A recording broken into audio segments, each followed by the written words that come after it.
So what's up guys mga katikman? So ayan guys, nandito tayo sa Sampaloc Lake. Dito po sa tinatawag nating boardwalk. Ayan, so dito sa maraming tao.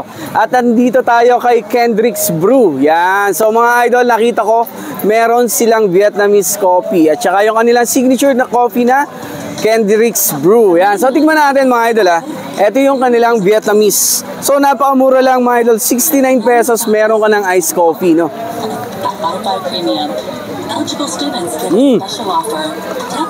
Kakaiba yung lasa.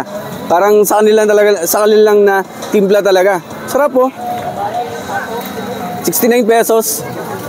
Tapos ito yung kanilang Vietnamese. Ito, isa rin sa gusto kong kape yung Vietnamese. So kung mahilig ka rin sa Vietnamese coffee, hanapin mo lang tong Kendrick's Brew dito sa Sampaloc Lake, no? Gusto ko yung may pagkamatapang yung pagka-Vietnamese roasted eh. Sarap. So ayan guys, tignan nyo na rin pag napagawi kayo dito sa Sampaloc Lake sa boardwalk, no? Kendrick's Brew. Thank you.